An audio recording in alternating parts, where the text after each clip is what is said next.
Time. All right. Wow.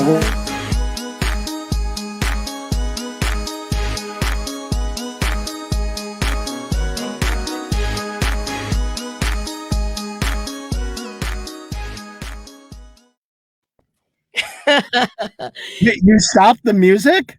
Oh, I know. It's just the intro. I was going to say, she shut you up, Joseph. She's like, boom. Good morning, everyone. It is the Afterglow Live Recap Podcast. My name is Syya.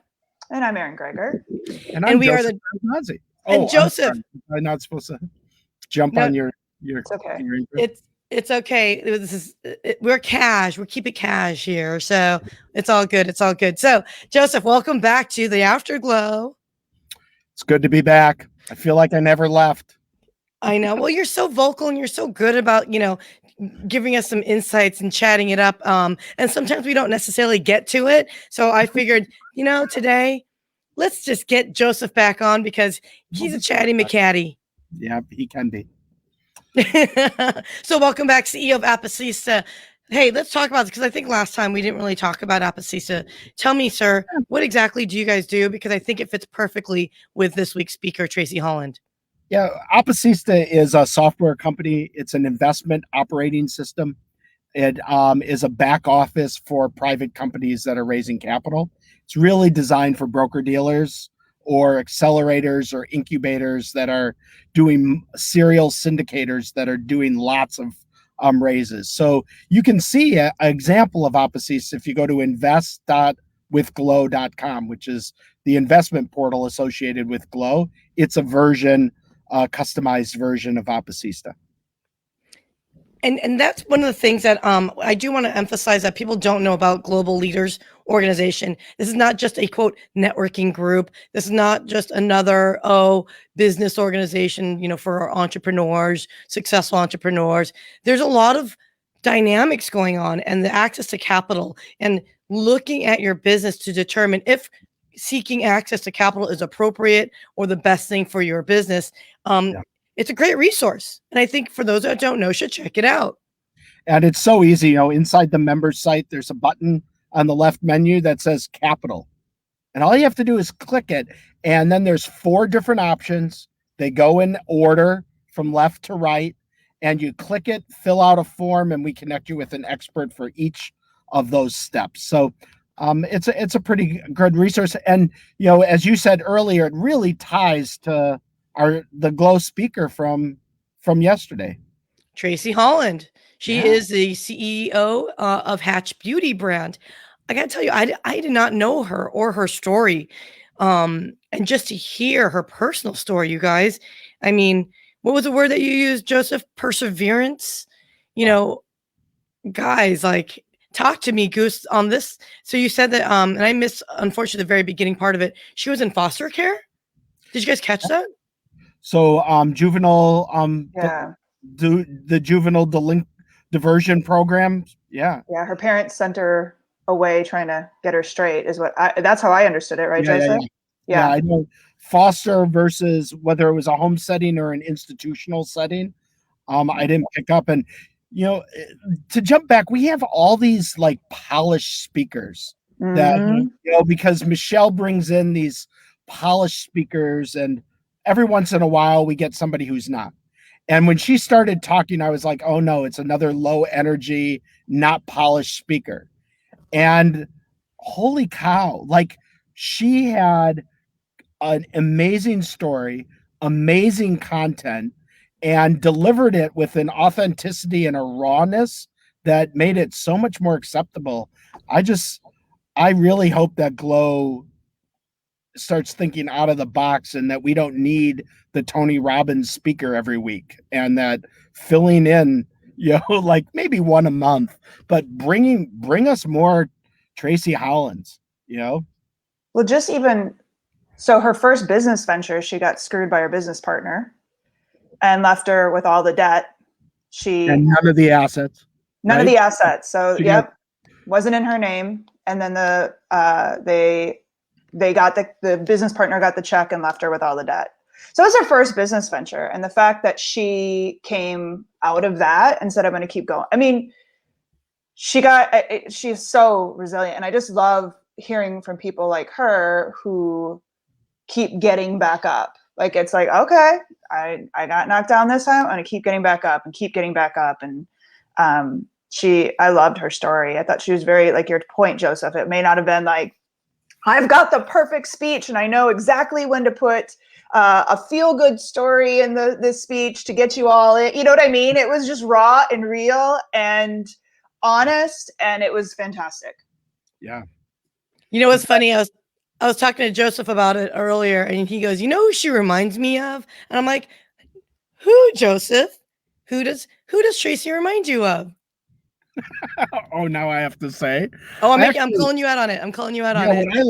I liked her even-keeled energy, that she wasn't this, like, I am an up and a down, and when I'm down, I'm down, and when I'm up, I'm up. And Syya, you and I are similar on that, right? It's that she just even keel, and then she starts talking, you're like, man, that person knows their stuff. And I'm like, of all the people in GLO, she reminds me of Erin. I'm like, I want her and Erin to connect, right? Like she just has that powerful energy that I really respect from you, Erin. Well, thank you. I take that as a compliment. Thank you. So there was that personal story, but like you mentioned, Erin, her first business, she got screwed because the IP was patented in the name of her partner. They didn't have an agreement. Share agreement. So then the exit became an asset purchase. So she didn't get to participate in that. And then, but she was still on the corporate books. And since they bought the asset, they left her with the liability. Holy, how would you not just crawl under your bed, weep, and go to delivering newspapers? How does that business partner live with themselves knowing that they did that though? I mean, happens how all do the you time. live with yourself? Happens all the time. I mean, Erin and I are like, I screwed up filling the paperwork when we first launched and working through it. I just still don't understand how people could do that to someone though. How do you, I mean, you can look up her history and see that person's name, their reputation is going to get smeared. Like, and I think, but does it though? Because I mean, does it though? Because look at all the people who have done really crappy things, and it's forgotten in 2 seconds. Like, we don't care, right? Like, look at, like, perfect example. This is totally corporate, but United Airlines, when they pulled the guy off the plane, right? They pulled the guy off the plane, total reputation flub. Do we talk about it anymore? Like, does anybody even care about it anymore? You know what I'm saying? Like, it's stuff like that. We're just like, whatever, on to the next thing. Nobody goes back up and looks up their name. They're like, sucks for her. She's resilient. But nobody goes back and looks, you know what I mean? And you can go through all the top business leaders, by name, and they have sordid histories. Exactly. And the only reason they're able to overcome those sordid histories is they bundled success on top of it. And somehow we feel like now that you have a $1 billion empire, the fact that you screwed over so many people on your way to get there somehow makes it okay. And we perpetuate that story, right? We perpetuate the story that it is okay because we herald, them as great leaders. Like, we don't need to throw any particular person under the bus, but like Elon Musk, there's so many stories like that, or Facebook, it spilled over into a movie, but Google, it's the same thing. Every one of these people, they're not good people. I mean, not to say they're not bad, but you throw enough money at a couple foundations and we're good. All is forgiven, right? Yeah. Right. And not to get into philanthropy, but that's what foundations were created for. I mean, like the Carnegies that kind of started modern philanthropy in the United States, it was, I'm an asshole in the business world because that's how business is supposed to be. And I let my wife go be the celebrity in the community handing out our excess money That's called philanthropy, and that was the design of it. Now we also have Saturday Night Live and Oprah, where you go and you say your mea culpas, and you make fun of yourself a little bit of like, well, I'm sending people to the moon. What did you expect? A nice person, but I also wonder, and I don't want to go down the road too much, of how much of that's also a gender dynamic, because I do not see women CEOs getting away with that in the way that I see male CEOs getting away with it. And maybe that'll change a little bit, especially around sexual harassment issues. But as it relates to, Tracy's incredible story, another aspect of it is she went through every possible way of financing her business. Yeah, that's why I asked her that question. And the VIP was like, okay, you've done everything. Like, what do you recommend? I mean, she has done everything, like loan sharks even. That's crazy. That's crazy. I was making a comment in our chat. I'm like, she even went to my cousin Vinny, for God's sake. Like she went personal guarantees, and lost everything. She bought assets on government, money, and then sold all the equipment out of the factory to finance, so that she could use the building for something else. I mean, she private equity to buy out a partner. She venture capital here for individual deals, self-funded through sales. She did every single model, just a case study in entrepreneurial perseverance, patching everything together, but also a story of when you start with nothing and you don't have that family, money, or reputation to go back on. Like we talk about people like Elon Musk. He started with a rich family with a $200 million, Bill Gates. He started with a family connection and resources, and she started literally and with nothing. And that's why you have to patch all these things together. It made me feel, I started that way, like Erin, small town, rural, Wisconsin. It's not like we had Stanford connections. My dad couldn't sell a few cows for me. It just wasn't an option. It wasn't an option.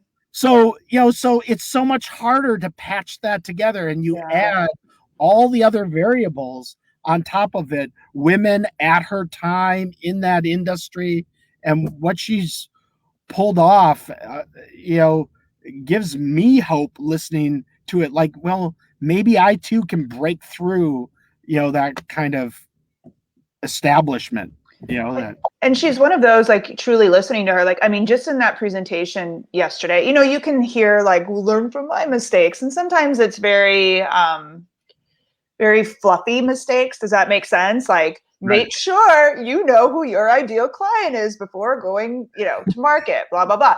Hers were like she had some just great one-liner, two-liner, like, don't do, like, I will never personal guarantee ever again. Get around it. Figure out how to get around it. I will never get into another partnership without, X, Y, and Z. And she was very specific about these. And she said, do not go home tonight. Yes. Until you have finished fixing your partnership agreement. Like, if you're in a partnership with somebody right now and you do not have that agreement, having clauses for proper dissolution, go do them now. Yeah. And because we all get married forever, but then divorces happen, right? So it's no different with a business partner, and you got to have that downside. Amen. Like that, and then like someone like me, because like I'm all about the relationships and all that personable stuff. Like, it is so hard for me to like understand that. I mean, I get it conceptually, but Erin's always been so good about, you got to get this legal thing done. You got to get this legal thing done. And I'm kind of like, but nothing's going to go wrong. Right. And I think it's a common mistake all, first time businesses in partnerships encounter. First, so second, third, I mean, prenups, Rashmi. Yep. I mean, yeah, go Rashmi. I can't see Rashmi's comments, so you have to add them in to the mix. Oh yeah. Switch over to comments on your screen there. Don't do private chat. Go to comments and you'll see them, Joseph. But yeah, I mean, you hate to go in and say, we're going into this with the idea of it's going to fail, right? Nobody does that, but stuff, it's like I have seen the absolute, when people die, right? Like you're all this happy family and then somebody passes and or divorce. Like I'm part of this book club and I mean, a couple that got married, right? And now they're divorced, and it is flat out evil. Yeah. And you just, when money comes in hand, when people feel they're getting wronged, when people feel, they want to, it's not pretty. It's not always the person, right? Like it's often their network of relationships around them that put the pressure on them. So, I had a divorce of a business partner, and I think that's the right term. And it wasn't as much our relationship. It was that they had a spouse who was angry and mad, and they wanted to keep that relationship alive. So, and they were going to have to rely on that relationship now more.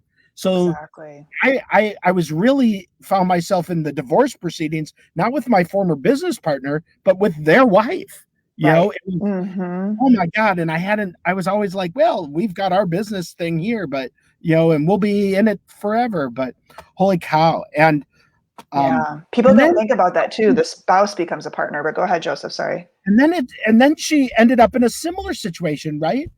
Where for Hatch Industries, or for Hatch Beauty or Hatch Beauty Brands, where her and her business partner had a falling out, and they were given time to buy it out. They had like a window to buy it out. They failed. She brought in a private equity and brought it on, but so they had all of the documents and everything. She had already had the problem and had recovered from it. I mean, holy cow. And I think it's so easy, Jonas, to say in retrospect, how do you cap that downside? How do you have a plan B or plan C? But so many of us are doing what makes the most sense to get through today, get through this week, get through this quarter to launch our deal. We know in our brain we need all that, but shit, I don't have time to work on my plan B.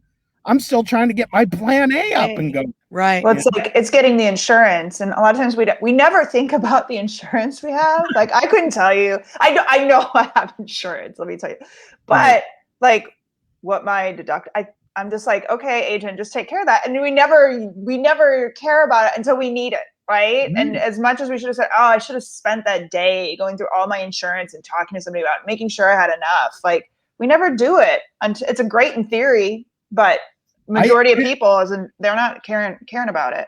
I have I was working on a contract for a new client, and it has a force majeure clause in it. Does anybody have those clauses where if an act of God, and I was going through them all and updating them to add the word pandemic, because none of them, they had flood, they had, but none tornado, of them had pandemic listed as one of the examples of an act of God. I'm like, man, I really should have, who would have thought that? Well, do you know how many people I knew who were doing events in hotels and that wasn't in there? Like, is this an act of God? Like, what do you do here? And I had hotels, or I had a friend trying to have a hotel was trying to hold her to it. And she's like, F you guys, like, no way. Cause this was right before where things were closing down. But things were still open, but ethically you were crossing a line by continuing to throw a great big shindig, right? And the hotel was going to hold her to it. And she's like, but there was no contract in place to handle when the world is shutting down and you look like a jerk by bringing people together. Yeah, you're allowed to leave. Yeah. Yeah, this is no Sturgis. Let me tell you. Oh. Hey, but Sturgis is outdoors, guys. Come on. Yeah, and talk to the so anyway, so I also we have another 10 minutes here, and I want to talk about her business itself. Like, Incubators are not new. Accelerators, incubators, where you build the infrastructure and then you bring other companies through and you grab a piece of them and then you use your management team to accelerate them. I mean, in some ways, you guys are doing that with podcasts, right? You have an infrastructure of podcasts, and I have an idea for a podcast and I bring it through, and you guys incubate that, accelerate that, and wrap it with what's needed. And she very early on realized that that could be done in her industry and put together a pretty incredible one, which is pumping through. I mean, if you look online, the number of brands that have come through Hatch Beauty, it's pretty amazing. And now that she's expanding that to this broader category of wellness, I really think it's an important part of thinking about SMEs, thinking about small, medium-sized businesses, thinking about entrepreneurial support, that finding these accelerators and incubators can really make all the difference for your business. And I really encourage, our listeners, if to log into GLO or come on to our chat, tell me what your business is, and I'm more than happy to help you find an accelerator, an incubator that has these professional, folks that can wrap and help and allow you to focus on what you do well, and they can fill in the rest. Well, and this is one of those true examples. You hear the thing on Shark Tank where it's like, well, I don't want to give you, and I'm not saying what she takes. I have no idea what she takes. So take this comment with a grain of salt. But let's say it's probably a good amount. Yeah, it's a good amount. But some people are like, well, I don't want to give you 50% of my business. Well, it's like, well, 50% of $0, 50% of $1 million is a lot more than 50% of $0, right? And this is one of those cases where, and again, like, go watch this replay, because if you can't tell, I love details. I love number. Like, I love when she just said, this is exactly where we spend our money, what we spend. This is how we grow it. This is how we test it. I mean, she was so specific about everything. But if you have this idea and you can give part of your business to somebody to say, I have the exact formula that I'm going to give you and help you. And, that's a no-brainer in my eyes, because especially consumer products, it's a very difficult world. It's a very difficult world. So if somebody can help you and say, all right, we got this, here's, we're going to plug this in and do it. I'll give you a portion of my business all day long, because it's going to take me years to get to where you can get me in months, And if I can even get there, who knows? And if you can even get there, right? Because there's certain industries where the barrier to entry is so high. And that's in consumer products. But you think about beauty, the beauty industry, that barrier to entry is so high that you think sitting in Topeka, Kansas, that even though you've invented the perfect face cream, that you're somehow going to bust through the beauty cabal and get that on the shelves at Target. It's not going to happen. It's going to take you a long time, if it ever does. Yeah. Better start training your kids to train your grandkids. Yeah. That's absolutely true. And that's where I think, again, something like, if you do have that perfect face cream and you're in Topeka, and there's nothing wrong with Topeka, by the way, shout out to great place. Friends out there. But that's why I think when you do create your network and then you do find your people, your tribe, your community, GLO, obviously being one of those facilitators to help you along.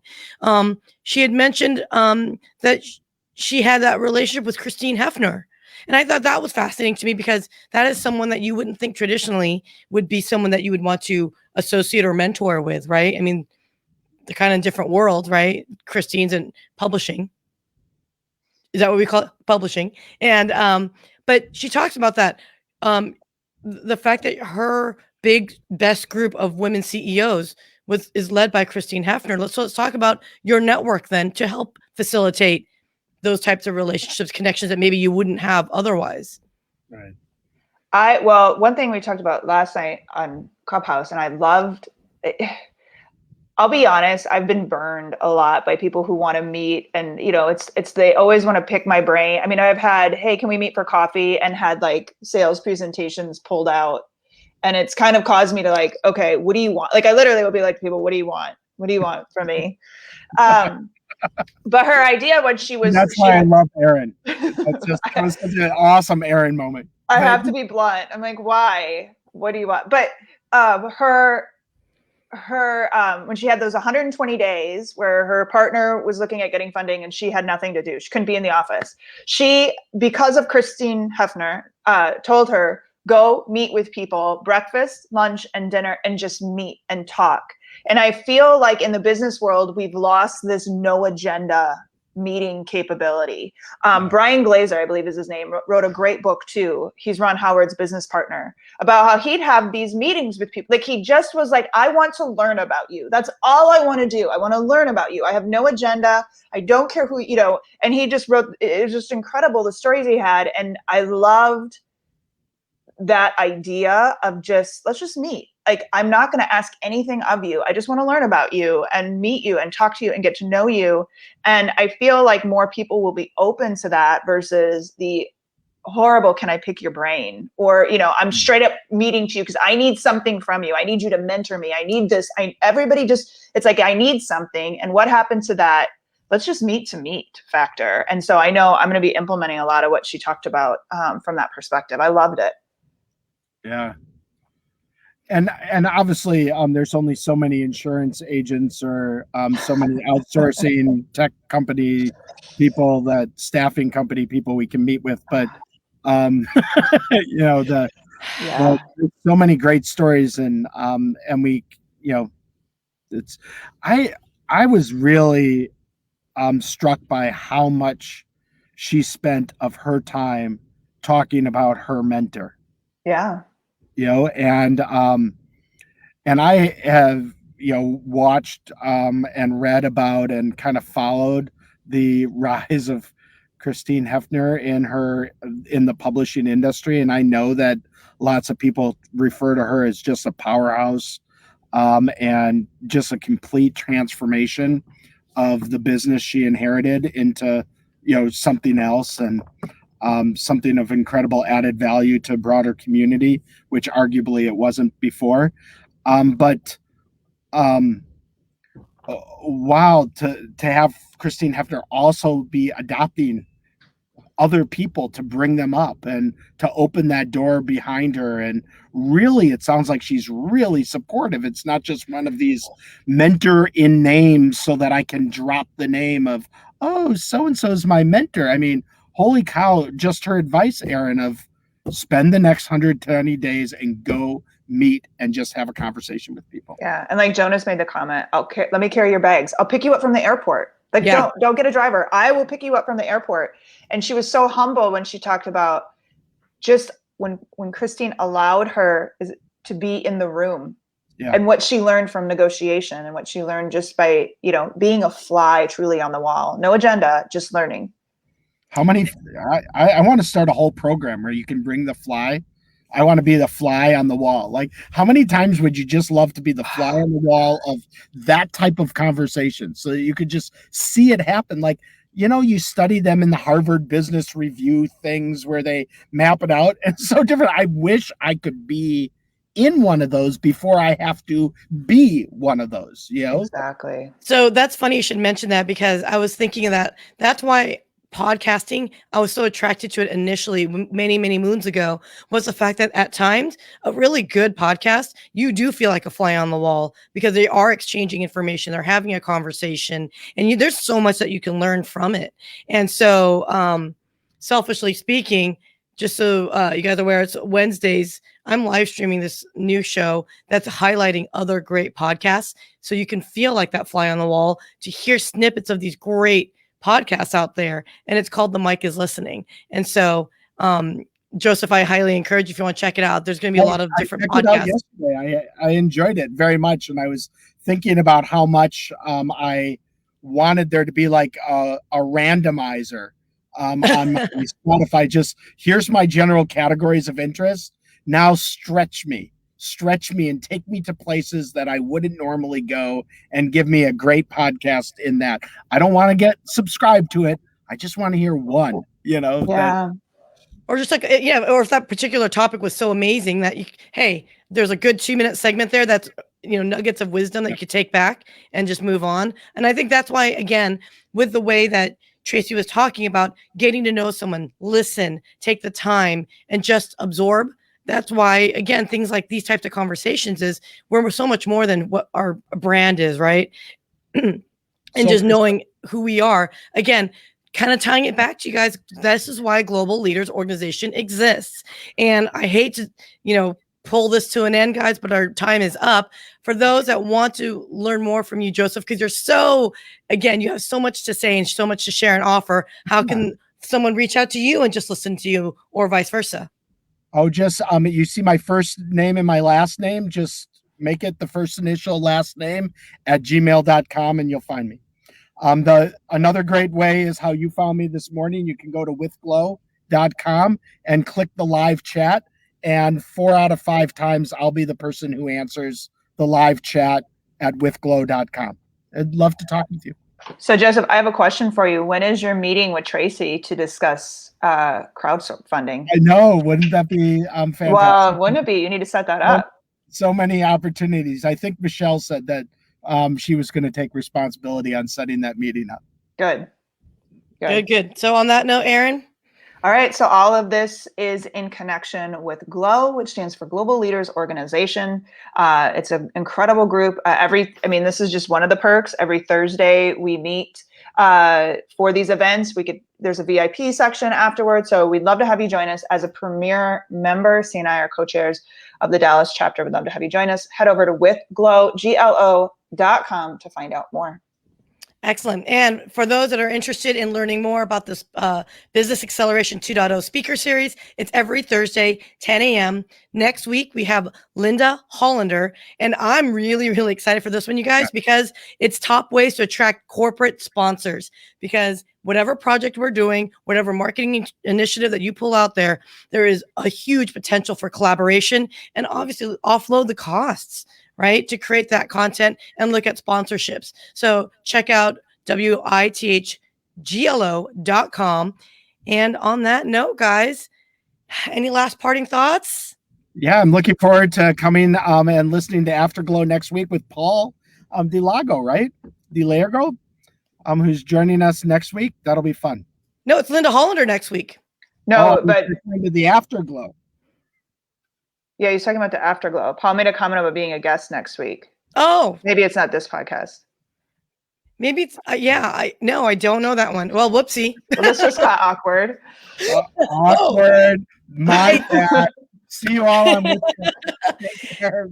All right. Thanks, guys. Hey, and thank you, everyone, that all the GLO members that are on, as always. Shout out to all of you, Jonas, Jonathan, Rashmi. My goodness, Paul.